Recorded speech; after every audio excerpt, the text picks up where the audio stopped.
에스라서가 끝났는데 저는 이제 성경을 읽을 때 전체 내용도 내용인데 처음과 끝을 더 신경 써서 이렇게 보거든요. 어떻게 끝날까? 왜 이렇게 끝날까? 이런 고민들이 이런 궁금증들이 있어서 좀 공부도 하고 생각도 하고 묵상도 하는데 에스라서의 결말은 정말 뜻밖이었습니다. 에스라서의 가장 주된 내용이 뭐죠? 두 번째 이스라엘 백성들이 본토로 돌아왔던 귀환의 이야기들을 하는데 두 번째 귀환의 목적은 눈에 보이는 성전보다 더 중요한 신앙 공동체가 회복되는 것이다. 그래서 그 일에 가장 적합한 에스라를 하나님께서 선택하셔서 에스라가 주도된 2차 귀환이 이루어지게 했는데 에스라가 얼마나 훌륭한 사람인지 우리가 말씀을 통해서 계속 살펴봤죠. 그 이방 땅에 있으면서도 패망국의 후손이었음에도 불구하고 기죽지 않고 당당하게 하나님의 백성으로 또 하나님의 자녀로 하나님께 속한 자로 살아가서 이방 왕의 마음까지 빼앗을 정도로 그 왕이 에스라를 너무너무 좋아해서 에스라가 돌아간다니까 필요한 모든 것들을 다 조치를 취해줄 정도로 인정을 받는 삶을 살았던 사람이었다. 그래서 그 에스라가 2차 귀환 때 돌아와서 함께 돌아온 사람들과 장차 이루어갈 하나님께서 꿈꾸셨던 이스라엘 새 공동체의 모습은 어떤 모습일까?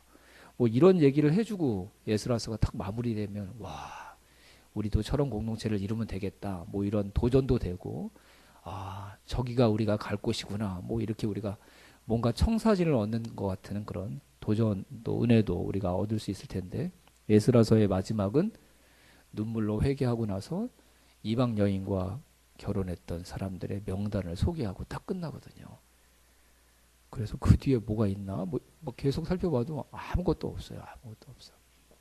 그래서 이게 왜 이렇게 끝나지?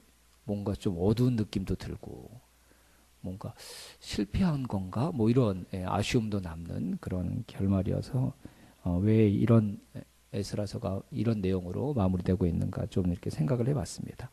근데 첫 번째 어, 여기 마지막에 소개되고 있는 이방 여인과 결혼했던 사람들의 명단, 이 명단은 분명히 하나님의 말씀을 어긴 사람들의 명단이 틀림이 없습니다. 하나님은 이방 사람들과 결혼하지 말라고 분명히 말씀을 하셨으니까요. 근데 이게 그냥 사람들이 색출해낸 명단이 아니라 에스라가 기도하고 눈물로 하나님의 말씀을 선포하면서 우리 공동체 안에 있는 하나님의 말씀대로 살지 못한 부분들을 회개하고 돌이켜야 된다라고 간절히 호소했을 때 먼저 눈물로 금식하면서 기도했던 에스라의 호소가 백성들의 마음을 움직여서 다 성전 앞에 와서 비를 맞아가면서 이들이 회개하고 죄악에서 떠나겠다고 결심하고 결단하거든요. 그리고 나서 바로 이 일들이 있었던 게 아니라 이 일을 좀 심사숙고해서 신중하게 처리해야 하기로 사람들이 건의를 했어요. 이게 선뜻 잘못 이방 여인과 결혼한 사람들의 문제들을 처리했다가는 혹 선의의 피해를 입을 수 있는 사람들도 있고 또 오해가 생길 수도 있어서 석 달 동안의 조사 기간을 갖기로 했거든요. 그 일에 맞는 종족 대표들을 세우고 또 행정관들도 세워서 신중하게 이 문제를 처리하기로 의견을 냈고 에스라도 이걸 받아들여서 석 달 동안 조사 기간을 갖는데 이때 이방 여인과 결혼하고 그래서 자녀를 낳았던 사람들이 와서 자기들의 입으로 그 잘못을 고백을 하는 것입니다.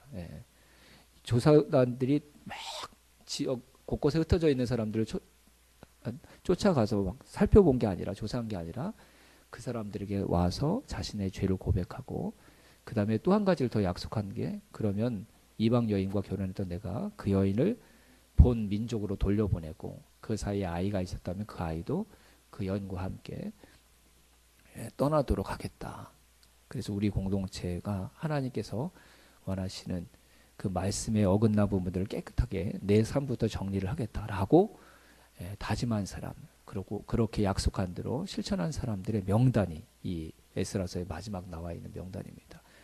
그러니까 처음에는 하나님의 말씀을 어긴 사람들의 명단이지만 한편으로는 자신이 하나님의 말씀을 떠나서 지었던 죄를 뉘우치고 그 죄의 문제를 하나님의 말씀대로 해결한 사람, 명단이라고도 얘기할 수 있는 것이죠. 예. 그러면 이들은 하나님의 공동체에 다시 속할 수 있는 사람입니까? 속하지 못하는 사람들입니까? 다시 속했던 사람이죠. 예. 자신의 잘못을 뉘우치고 하나님의 말씀하신 대로 돌이켜 하나님이 원하는 삶으로 되돌아온 사람들. 죄를 짓고 이스라엘 백성들에게서 내쳐진 사람들이 아니라 자신의 죄를 하나님 앞에 인정하고 회개해서 이스라엘 공동체 안에 들어오게 된 사람들의 명단을 소개하는 것으로 에스라서가 마무리되고 있다는 것입니다.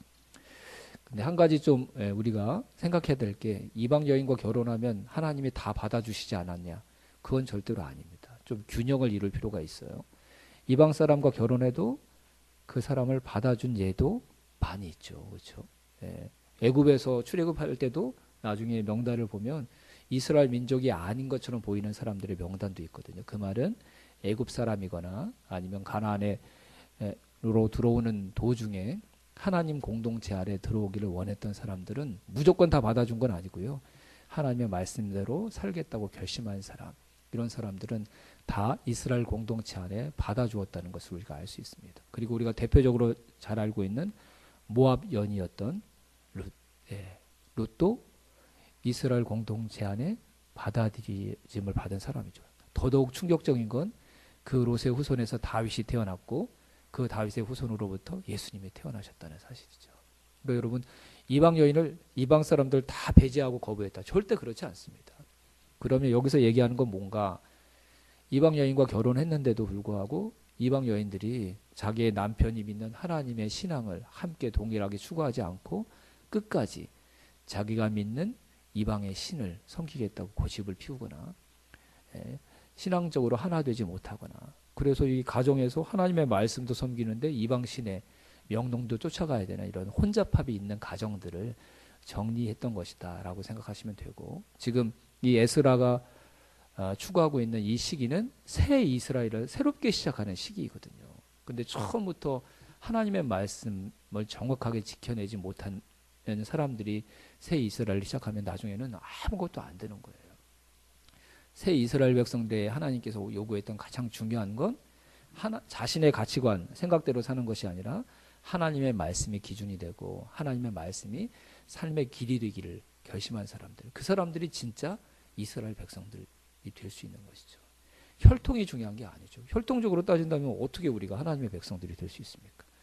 어떻게 새 이스라엘이 될 수 있겠습니까? 여러분? 혈통이 중요한 게 아니라 하나님의 말씀대로 살려고 하는 그 마음과 중심을 가지고 있는 사람들, 하나님은 그들이 바로 새로운 이스라엘이 되기를 원하셨기에 에스라를 통해 이 민족을 개혁하면서 철두철미하게 하나님의 말씀과 어긋난 부분들을 다 정리하고자 하는 그 일을 정확하게 또 조금도 유두리 없이 철저하게 이 개혁들을 이루어 갔던 것으로 생각하시면 될 것 같습니다. 자, 그래서 여러분, 하나님 나라는 누가 이루는 것이냐면 잘못이 하나도 없는 사람들이 이루는 것이 아니라 잘못했을지라도 그 잘못을 하나님의 말씀에 비추어 회개하고 다시 하나님의 말씀으로 돌아오는 사람들, 하나님은 그들을 통해 하나님 나라를 이루기를 원하셨던 것이죠.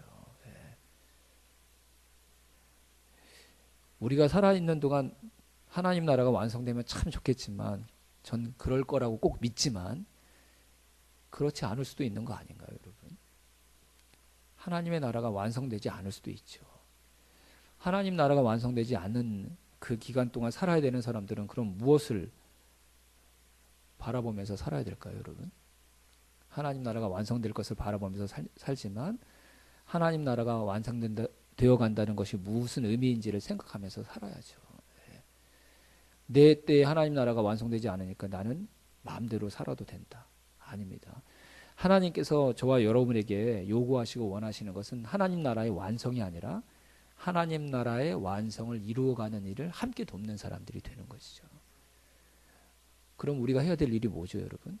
철저하고 완전한 죄 없는 삶을 살아가는 게 아니라 항상 하나님의 말씀에 비추어 그 말씀과 다른 내 삶에 있는 하나님의 말씀에 어긋난 또 하나님의 말씀과 다른 부분들이 있다면 그것들을 하나씩 하나씩 바꾸어가는 것, 이게 새 이스라엘을 이루어가기 위해 하나님께서 우리에게 주신 가장 중요한 사명, 아니 모든 사명이라고 생각해도 과언이 아니라는 것이죠. 여러분, 다시 이스라엘로 돌아왔던 이 흩어졌던 이스라엘 민족들의 죄가 이방 여인과 결혼한 것뿐이었을까요, 여러분? 절대로 그렇지 않죠.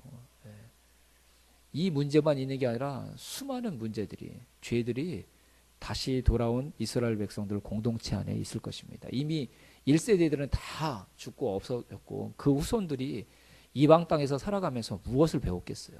에스라와 같이 정말 믿음을 지켰던 사람들도 있겠지만 제가 볼 때는 극히 소수일 거고 대부분의 사람들은 다 세상의 가치관대로 살고 어쩌면 이방 여인과 결혼하는 것 전혀 문제라고 생각지도 못하고 살았던 사람들이 대다수일 것입니다. 이미 혈통적으로는 이스라엘 후손들이지만 사상적으로는 가치관적으로 볼 때 이방 사람들과 전혀 다를 바가 없는 그냥 이방 사람들과 같은 사람들이 되어버린 이스라엘 백성들. 그들이 진정 하나님이 원하시는 하나님의 백성이 되려고 한다면 이 이방 여인과 결혼했던 문제뿐만이 아니라 이미 세상 것으로 내 안에 가득 차 있었던 그들의 삶을 하나씩 하나씩 고쳐나가는 것. 그것이 바로 하나님 나라를 이루어가는 유일한 길이요, 유일한 방법인 것이죠. 에스라의 개혁은 이방 여인과 결혼했던 이 문제만 해결하는 것으로 끝나지 않습니다. 에스라서는 그걸로 끝났지만 이 에스라가 사역했던 다른 이야기들이 뒤에 있는 느헤미야서에 계속 나오고 있거든요. 느헤미야 8장 9장에 보면 다른 개혁들도 계속 에스라가 추진해 나가고 있다는 것을 알 수가 있습니다. 우리가 그래서 바라보고 신앙생활해야 될 목표는 하나님 나라의 완성이 아니라 그렇게 되면 참 좋겠지만 하나님 나라가 반드시 완성될 것이라는 그런 믿는 믿음으로 그 완성될 하나님 나라를 위해 하나님 나라에 걸맞지 않는 모습들, 다른 사람들 말고요, 내 안에 있는 그 모습들을 하나씩 하나씩 하나님 앞에 내려놓고 회개하고 하나님이 원하시는 대로 내 삶을 돌려놓는 것, 그 삶을 살아가는 것이 하나님 나라를 이루시고자 했던 하나님의 뜻 안에 저와 여러분에게 주신 소중한 사명인 줄로 믿습니다. 자, 2번 새로운 이스라엘은 어떻게 이루어질까요? 완전한 사람들에 의해서 이루어집니까? 하나님께로 돌이킨 사람들에 의해서 이루어집니까? 아마 다른 죄악을 놓고 또 사람들을 조사하면 여기에 나와 있는 사람들의 이름이 또 다시 반복될 수도 있겠지만 새로운 사람들의 이름이 또 여기에 거론돼야 될 것입니다. 그럼 그런 사람들이 있기 때문에 하나님 나라는 완성될 수 없냐? 아닙니다. 하나님께서 그 사람들도 돌이키게 하셔서 또 그 사람들도 돌이킬 때를 기다려 주셔서 그 사람들을 통해서도 하나님 나라를 이루어 가실 줄로 믿습니다. 하나님의 나라는 완전한 나라라기보다 완전해지려는 사람들이 함께 이루어나가는 나라인 줄로 믿습니다. 다시 한번 말씀드리면 하나님 나라를 위해 오늘 우리가 해야 될 일이 뭘까요, 여러분? 다른 사람 눈에 들어있는 작은 흠, 그걸 없애려고 하지 말고 내 안에 있는 하나님의 말씀에 어긋난 부분들을 바로잡기 위해 나를 하나님의 말씀을 향하도록 또 하나님께로 향하도록 하나님의 말씀이 제시한 그 삶으로 내 삶을 바꿔가려고 가기 위해 하나씩 하나씩 우리가 노력하면서 사는 것, 그것이 바로 새 이스라엘을 우리가 이루어 나가는 하나님께서 저와 여러분에게 요구하시는 삶인 줄로 믿습니다. 저와 여러분들이 그렇게 새 이스라엘을 이루어 나가는 오늘의 하나님의 백성들이 될 수 있기를 주님의 이름으로 축원합니다. 그러니까 이 명단은 끝난 명단이 아니라 11장에서 또 반복되고 만약에 12장이 있다면 또 다른 죄목 때문에 반복되고, 근데 이 명단이 어떤 의미라고요? 죄 지은 사람들의 명단이 아니라 그 죄로부터 돌이켰던 사람들의 명단. 하나님은 그들을 통해 기꺼이 하나님 나라를 이루시기를 기뻐하시는 하나님이신 줄로 믿습니다. 우리 가운데 죄가 없어서 나는 마땅히 하나님 나라를 이룰 수 있는 자격 있는 사람입니다, 이렇게 얘기할 수 있는 사람이 누가 있겠습니까? 누가 그런 사람일 수 있겠습니까? 이 일을 앞장서서 이끌어갔던 에스라에게는 전혀 잘못이 없었을까요? 아마 다른 죄목의 죄악들을 조사하다 보면 어쩌면 에스라의 이름도 들어가야 되는 명단이 작성될 수도 있을 것입니다. 이방 여인과 결혼했던 사람들의 명단 제일 앞부분에 어떤 사람들의 명단이 나오고 있죠, 여러분? 제사장들, 레위인들, 성전에서 찬송했던 사람들, 다 거룩한 하나님의 일을 가장 앞장서서 맡아갔던 그런 레위 지파 사람들, 아론의 후손들의 이름이 가장 먼저 거론되고 있는 것이죠. 얼마나 이스라엘 백성들이 나라를 잃고 뿔뿔이 이방 땅에서 살아가면서 하나님 백성답지 못하게 살아갔는지를 보여주는 가장 아주 적나라한 지표가 될 수 있는 것입니다. 죄 있는 사람도 하나님 나라를 위해서 살아갈 수 있도록 기회를 주시는 분이 우리 하나님이신 줄로 믿습니다. 아무리 큰 죄를 지었을지라도 하나님의 말씀 때문에 양심의 찔림을 받고 회개해서 그 죄로부터 돌이킬 수 있다면 그 사람이 지었던 죄가 어떤 죄라도 하나님은 내가 너와 함께 내 새 나라를 이루기를 원하노라 라고 말씀해 주시는 하나님이신 줄로 믿습니다.